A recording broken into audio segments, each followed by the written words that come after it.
Salutations! Aujourd'hui, changement de décor. Nous avons la chance d'être accueillis par le Parc Zoologique de Paris où l'on va pouvoir découvrir ensemble certains de leurs pensionnaires. Je suis comme une gamine d'être ici. Pour moi, c'est un petit peu Noël avant l'heure. J'aimerais vous présenter des animaux qui sont assez peu connus et qui me fascinent, les fossas. Et pour cela, je ne serai pas seule, nous aurons aussi les lumières de Alexis Lécu, directeur scientifique ici au Parc Zoologique de Paris. Allez, c'est parti!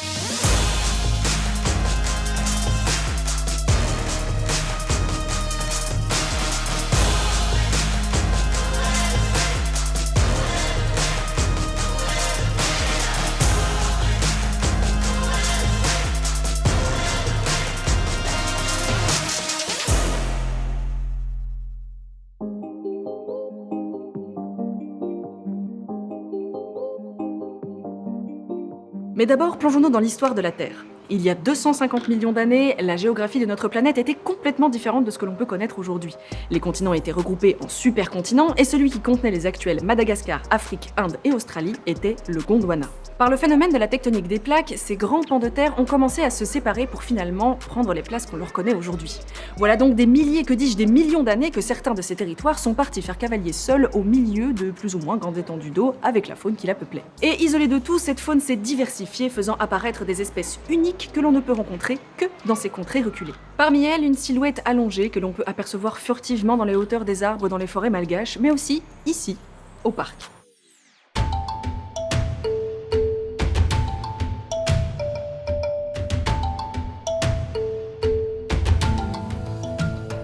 C'est vrai qu'en effet, ils ont une très très grande dextérité dans les arbres, ce qui est impressionnant.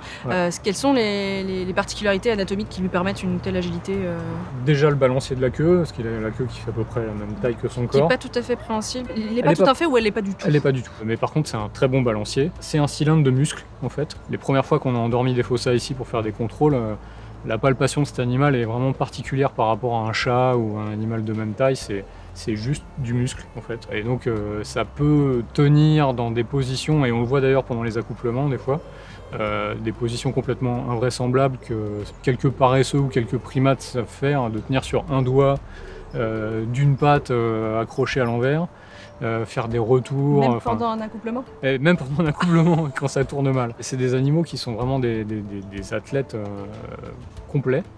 Ils sont rapides, ils sont arboricoles, ils peuvent retourner leurs pattes, ils peuvent faire ce qu'on appelle la pronation et la supination, c'est-à-dire ce mouvement-là que seuls les primates peuvent faire, mais que par exemple un chien n'arrive pas à faire. Ça lui permet de grimper aux arbres dans les deux sens, de descendre aussi la tête la première. Le fossa, ou Cryptoprocta ferox, de sa dénomination scientifique, est le plus gros mammifère carnivore de l'île de Madagascar dont il est endémique, c'est-à-dire que c'est un animal que l'on ne trouvera jamais ailleurs dans le monde, à l'état sauvage. Il mesure 70 à 80 cm de long du museau à la naissance de la queue et pèse entre 6 et 10 kg, les mâles étant plus lourds que les femelles. Il possède 4 pattes griffues, une longue queue, des oreilles courtes et un museau profilé surmonté de vibrisses. En fait, il fait immédiatement penser à un gros chat. Et pourtant, malgré les ressemblances, cet animal n'est pas un félin. En effet, il fait partie du sous-ordre des féliformes, auquel appartient la famille des félidés, mais dans lesquels on trouve aussi les hyénidés, donc les différentes espèces de hyènes, les herpestidés, les mangoustes, les vivéridés, dont font partie par exemple la civette masquée, ainsi que la genette commune, et enfin on retrouve la famille des eupléridés, dont font partie les fossas. Donc, même si ces animaux font partie du même sous-ordre que les félins, ils ne font cependant pas partie de la même famille. On peut donc dire que les fossas sont des faux chats. Non mais c'est pas pour rien que j'ai choisi vulgarisation et pas humour.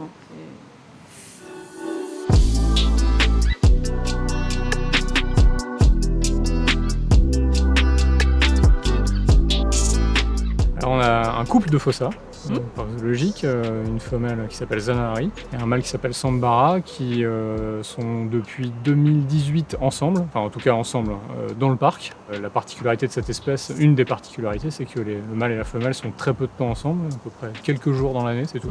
Il y a une séparation des sexes dans le milieu naturel qu'on reproduit ici, et on a pu faire le contact entre eux lors des premières chaleurs de la femelle. Ça dure combien de temps ces chaleurs?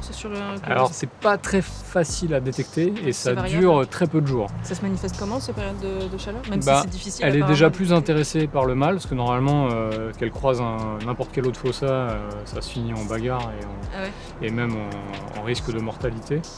Alors Ah oui. que là, on voit que l'animal met un peu d'eau dans son vin, qu'elle est intéressée par ce qu'il y a derrière la clôture.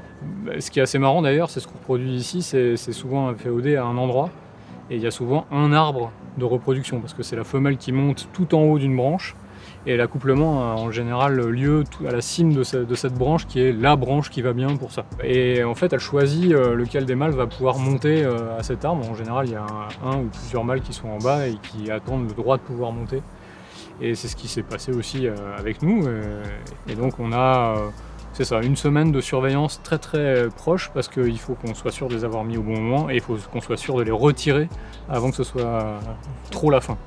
Oui, parce que sinon la femelle elle peut être douce et puis le lendemain il se prend une mandale. C'est Quoi. ça, exactement. Exactement. Petit caractère. Ouais.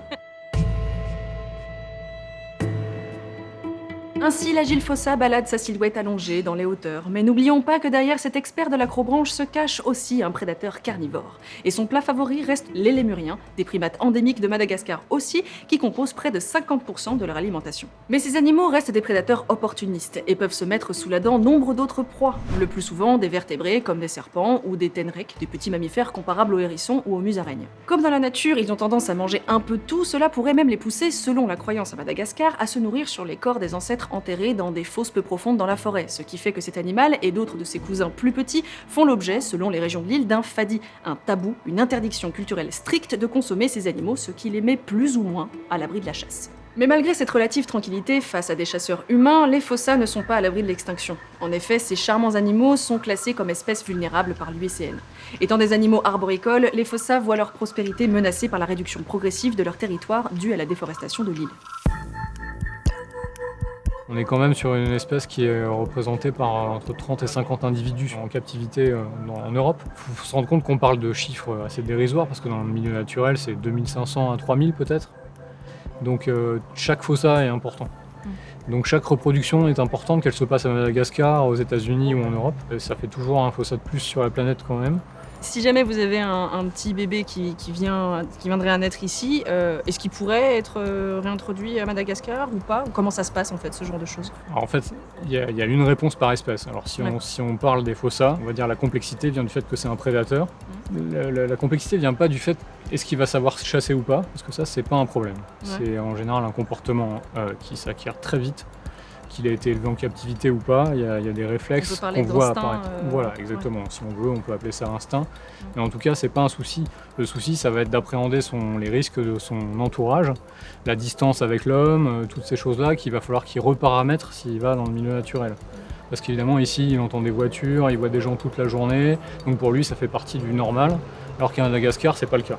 C'est pour ça que les prédateurs, c'est un problème à la réintroduction, parce qu'il faut être sûr de pouvoir les mettre au bon endroit, où il n'y aura pas toute cette anthropisation qui va nuire à leur redéploiement en tant que prédateurs. Comme ils sont en haut de la chaîne alimentaire, c'est souvent sur eux que pèse le plus de menaces possibles. De plus, la préservation de cette espèce est très compliquée par le fait que les fossas aient une zone territoriale très étendue, avec donc une faible densité de population par kilomètre carré, ce qui les rend très vulnérables à la réduction et à la fragmentation de leur territoire. Et bien qu'il existe des zones protégées, elles ne suffisent pas à contenir et protéger une population de ces carnivores assez grande pour que cela soit viable. Perdre le plus grand prédateur de l'île est un scénario qui serait catastrophique, la disparition des fossas pouvant entraîner un gros bouleversement dans l'équilibre de l'écosystème malgache. Si jamais le fossa venait à disparaître, qu'est-ce que ça pourrait entraîner pour la biodiversité de Madagascar? Et c'est toujours des Après, questions... Se projeter, peut-être que c'est un peu compliqué. C'est ça, mais... c'est des questions pièges, parce qu'en fait, comme on sait, il y a toujours des mécanismes de compensation dans le milieu naturel. Ceci dit, c'est un des carnivores les plus efficaces. Donc forcément, ça déséquilibrerait sûrement les populations de certains lémuriens, des populations de certains micro-mammifères, que ce soit des rongeurs ou même de certains oiseaux, qui font partie du régime alimentaire du fossa. On ne peut pas être caricatural et dire que ce serait la fin d'une ère à Madagascar si le fossa disparaissait. Ceci dit, c'est quand même une espèce super intéressante, super particulière et originale. Donc on n'a pas envie de perdre cette originalité anatomique et de l'évolution, quoi. Merci à Alexis Lécu d'avoir répondu à ces quelques questions. Merci au Parc Zoologique de Paris de m'avoir accueilli pour cet épisode. J'espère que la rencontre avec les fossas vous aura plu. Personnellement, c'était une espèce que je connaissais que très peu, et plus j'en apprends, plus je suis émerveillée. En plus, je les trouve absolument trop mignons. Je craque complètement. Si vous partagez mon enthousiasme et celui des babouins qui sont derrière, ne vous inquiétez pas, on n'égorge vraiment personne, je vous invite à mettre un petit pouce vers le haut. Et si vous avez des questions que vous aimeriez que l'on pose aux soigneurs et soigneuses du parc zoologique, ou même si vous avez une envie que l'on fasse un épisode sur une espèce qui se trouve dans le parc, vous pouvez aller voir le site du parc zoologique, faire votre petit marché et partager vos envies dans les commentaires. Bien sûr, abonnez-vous à la chaîne pour ne pas manquer les prochains épisodes. On vous réserve des rencontres plus intéressantes les unes que les autres des pensionnaires du parc zoologique de Paris. J'ai hâte de vous les faire découvrir. À bientôt.